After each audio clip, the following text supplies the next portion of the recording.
दिल्ली में आम आदमी पार्टी को हराना बहुत मुश्किल है। पिछले 4 चुनाव सीधे सीधे 2013 में, 2015 में, 2020 में और उसके बाद एमसीडी का चुनाव, सीधे सीधे 4 चुनाव बीजेपी आम आदमी पार्टी से दिल्ली में हार गई। दिल्ली के अंदर 25 साल से ज्यादा हो गए अब बीजेपी की सरकार नहीं बनी है। 25 साल से इनको वनवास दिल्ली के लोगों ने दिया हुआ है। तो इनको लगा कि आम आदमी पार्टी को हराना मुश्किल है, तो इन्होंने चोर दरवाजे से, पीछे से चोर दरवाजे से इन्होंने दिल्ली की सत्ता को हथियाने की कोशिश की है। दिल्ली के लोगों ने एक बार आम आदमी पार्टी को 70 में से 67 सीट दी और 3 सीट बीजेपी को दी। दूसरी बार 70 में से 62 सीट दी और 8 सीट बीजेपी को दी। तो एक तरह से दिल्ली की जनता ने चिल्ला चिल्ला के बीजेपी को कहा है कि दिल्ली के अंदर दखलंदाजी मत करना। प्रधानमंत्री जी को साफ साफ शब्दों में दिल्ली के लोगों ने कहा, 7 सीट उनको नेशनल चुनाव में 7 सीट दी और दिल्ली के चुनाव में 3 सीट दी। तो मोदी जी को साफ साफ दिल्ली की जनता ने कहा कि दिल्ली के काम में दखलंदाजी मत करना, आप देश संभालो। लेकिन मोदी जी कहते हैं मैं जनता की बात नहीं मानता। इतना अहंकार हो गया, ना जनता को की बात मानते, ना सुप्रीम कोर्ट की बात मानते। और आपको पता है इस कानून में क्या लिखा है, जो कानून आज पास किया है? इस कानून में लिखा है कि दिल्ली के ऊपर से नीचे A category, B category, C category, D category, जितने दिल्ली सरकार के कर्मचारी हैं, उन सारे कर्मचारियों को के बारे में सारी पॉलिसी केंद्र सरकार बनाएगी। उनकी ट्रांसफर पॉलिसी, कौन अधिकारी, कौन चपरासी क्या काम करेगा, ये देश के प्रधानमंत्री बैठ के दिल्ली सरकार का कौन सा चपरासी क्या काम करेगा, कौन सा चपरासी फाइल उठाएगा, कौन सा चपरासी चाय पिलाएगा, कौन सा चपरासी खाना, ये काम रहेगा प्रधानमंत्री जी को। इसके लिए प्रधानमंत्री बनाया था देश का कि आप दिल्ली के चपरासियों की ट्रांसफर पॉलिसी बनाओगे बैठ के प्रधानमंत्री बनके। आप केंद्र चलाओ ना, आप दिल्ली के अंदर क्यों दखल अंदाजी कर रहे हो?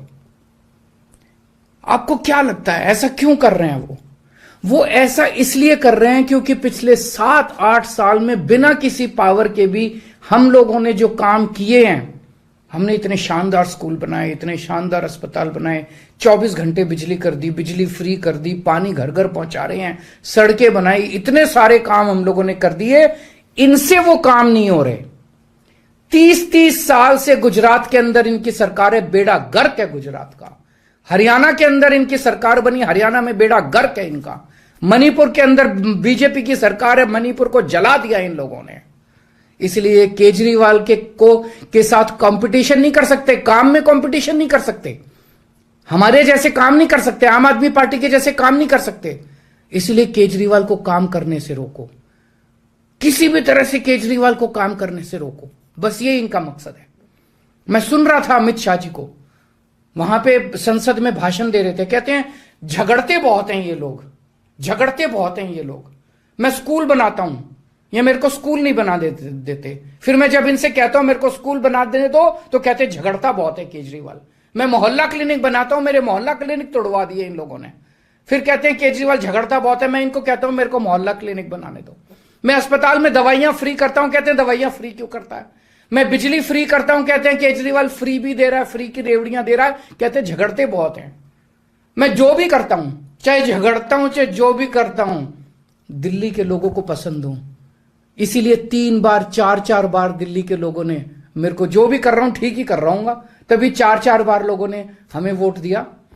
और होम मिनिस्टर अमित शाह जी क्या कहते हैं, मैंने सुना उनको संसद में, हमारे पास पावर है, संविधान ने हमें पावर दी है कानून पास करने की, हमारे पास पावर है, हमें सुप्रीम कोर्ट ने पावर दिया है ये कानून पास करने की। अरे आपको पावर दी है जनता की सेवा करने की, जनता के ऊपर अत्याचार करने के लिए पावर नहीं दी है आपको। इतना घमंड मत कीजिए अमित शाह जी। आपको पावर दी गई है ताकि आप विकास करें देश का, आपको पावर दी गई है ताकि आप देश के लोगों को शक्तिशाली बनाएं। आपको पावर इसलिए नहीं दी गई है कि आप देश के लोगों को लाचार बना दें और उनके वोट का अधिकार छीन लें। ये जो आप पावर पावर पावर पावर कर रहे हो, ये पावर आपको जनता की सेवा करने के लिए दी गई है। मैंने देखा है अमित शाह जी पिछले चुनाव में आप घर घर जाके दिल्ली के अंदर पर्चे बांट रहे थे, एक एक घर में जाके आप पर्चे बांट रहे थे। दिल्ली के लोगों ने आपको नकार दिया। अब आप दिल्ली के लोगों को तमाचा मारने आ गए। केजरीवाल से नफरत करते करते इस नफरत में इतने अंधे हो गए कि आपने दिल्ली के लोगों के ऊपर अत्याचार करना चालू कर दिया। और मैं प्रधानमंत्री जी को याद दिलाना चाहता हूं, 2014 के चुनाव में प्रधानमंत्री जी आप खुद आए थे दिल्ली। आपका भाषण उठा के देखिए, आपने दिल्ली की जनता को प्रॉमिस किया था कि मेरे को प्रधानमंत्री बना दो, मैं अब दिल्ली को पूर्ण राज्य बनाऊंगा।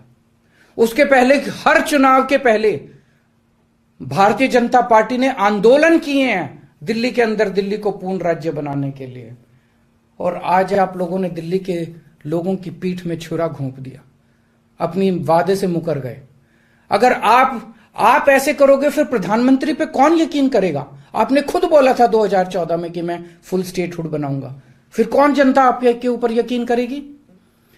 2015 में आपने मेरी शक्तियां छीनी दिल्ली सरकार की। जैसी हमारी सरकार बनी आपने हमारी शक्तियां छीन ली नोटिफिकेशन जारी करके। फिर भी बिना शक्तियों के हमने काम किया और दिल्ली की जनता ने मेरे को 2020 में 62 सीट दे के दिल्ली की जनता ने आम आदमी पार्टी की सरकार बनाई। दिल्ली सर्विस बिल राज्यसभा से पास हो जाने के बाद दिल्ली के मुख्यमंत्री अरविंद केजरीवाल इस पर अपनी प्रतिक्रिया दे रहे थे। एक छोटा सा ब्रेक के बाद खबरों के सिलसिले को आगे बढ़ाएंगे मेरे सहयोगी सोनिका सिंह।